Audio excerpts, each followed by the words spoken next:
Assalamualaikum warahmatullahi wabarakatuh. Halo anak-anakku semua, pada kesempatan hari ini kita akan melanjutkan pelajaran kita matematika yaitu tentang pengolahan data. Pada kesempatan ini kita akan belajar menyajikan data dalam bentuk diagram batang dan diagram garis. Bagaimana caranya? Marilah diikuti video berikut ini. Kita akan belajar menyajikan data dalam bentuk diagram batang. Jadi contoh berikut ini adalah jenis olahraga yang digemari oleh siswa kelas 5. Di dalam tabel itu sudah kita lihat ada jenis olahraga dan banyak siswanya.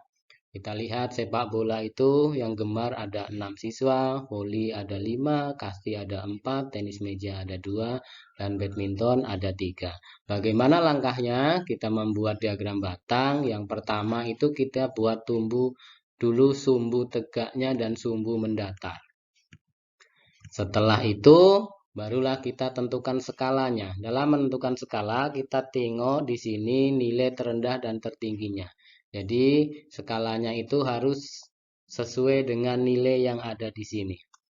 Kemudian setelah ada skalanya barulah kita tuliskan jenis olahraga di sumbu mendatar dan banyak siswanya di sumbu tegaknya.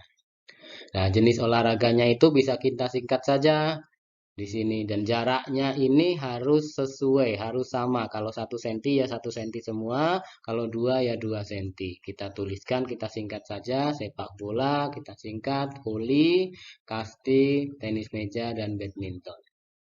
Langkah selanjutnya yaitu kita tuliskan banyak siswanya di sumbu tegaknya. Kemudian buatlah batang-batang persegi panjang sesuai pada tabel. Di situ kita lihat yang gemar sepak bola itu ada 6. Jadi angka 6 ini kita tengok dan di sini ada sepak bolanya, kita buat garis bantunya, barulah kita buat batangnya. Kemudian yang volinya juga seperti itu, volinya ada 5, jadi kita cari angka 5 di mana. Tidak ada angka di sini, jadi antara 4 dan 6 ini di tengah-tengahnya ada 5, kita tuliskan di situ garis angka di situ, kemudian cari di volinya, kemudian kita hubungkan dengan batangnya. Kemudian yang kastinya ada berapa? Nah, ada 4, kita tulis juga garisnya, kita bikin sampai ke kasti, baru kita bikin batangnya. Kemudian tenis meja ada berapa? Oh, ternyata ada 2, kita bikin juga 2 sampai dengan ke tenis meja, baru kita bikin batangnya. Dan terakhir ada berapa badmintonnya? Ada 3. Kita tengok angka 3 di sini, ternyata angka 3 tidak ada, hanya ada 2 dan 4. Berarti di tengah-tengah angka 2 dan 3 dan 4 itu adalah angka 3. Kita bikin garisnya menghubungkan dengan yang badmintonnya, barulah kita bikin batangnya. Selesailah diagram batang yang kita buat. Selanjutnya, bagaimana cara kita menyajikan data dalam bentuk diagram garis? Caranya itu hampir sama dengan cara kita menyajikan dalam diagram batang. Bedanya hanya nanti garis-garisnya saja yang kita hubungkan. Di sini kita lihat contohnya adalah jenis buah yang disukai oleh anak kelas 5. Di situ bisa kita lihat yang suka mangga itu ada 10, suka rambutan ada 5, suka jeruk itu ada 15, suka apel ada 13, dan yang suka melon ada 7. Langkah-langkahnya yaitu yang pertama itu kita buat dulu sumbu tegaknya dan sumbu mendatarnya. Nah, setelah dapat sumbu tegak dan sumbu mendatarnya, barulah kita tentukan skalanya. Dalam menentukan skala, kita tengok juga angka yang terendah dan yang tertingginya di sini.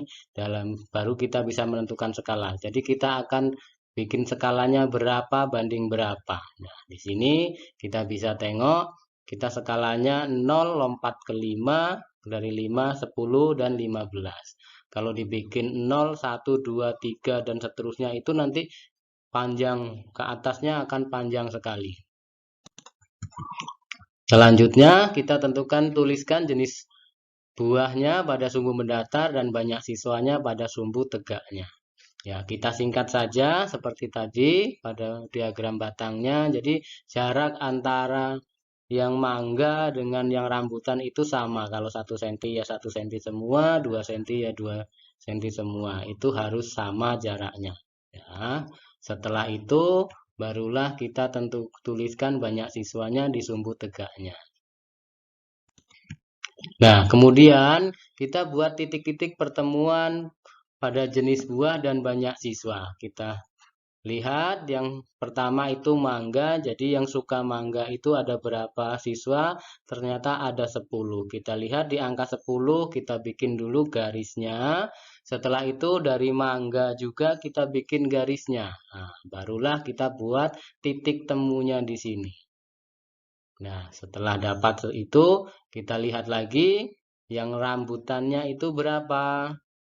Ternyata ada 5 siswa, barulah kita bikin garis bantunya dan yang rambutannya dan kemudian bikin titiknya. Selanjutnya juga seperti itu, jeruknya ada 15, kita bikinkan garisnya 15 mendatar dan yang ke atasnya jeruknya. Dan kemudian bikin titiknya. Selanjutnya yang suka apel juga, karena apel itu angka 13 tidak ada, 10 dan 15 kira-kira angka 13-nya di mana? Nah, barulah kita bikin garis bantu yang mendatarnya, baru kita hubungkan dengan garis tegak yang di apel. Kemudian kita bikin titiknya di situ. Dan barulah kita lanjut ke yang melon. Melon itu ada berapa? Kita tengok di situ angkanya 7, 5 tidak ada angka 7, 5 dan 10. Berarti kira-kira di mana angka 7-nya? Nah, kita bikin garis mendatarnya dan kemudian kita hubungkan dengan garis tegaknya di melon. Barulah kita buat titiknya. Dan langkah selanjutnya kita hubungkan garis dari titik-titik pada diagram ini. Yang pertama kita hubungkan dulu yang mangga, kita hubungkan ke rambutan, kemudian kita hubungkan lagi ke jeruk, dan kemudian kita hubungkan lagi ke apelnya, dan yang terakhir kita hubungkan ke melonnya. Jika sudah seperti itu, maka selesailah diagram garis yang kita buat. Untuk lebih memahami materi dan mendalaminya, marilah kita akan melakukan latihan secara bersama-sama. Sampai jumpa di lain kesempatan. Terima kasih. Wassalamualaikum warahmatullahi wabarakatuh.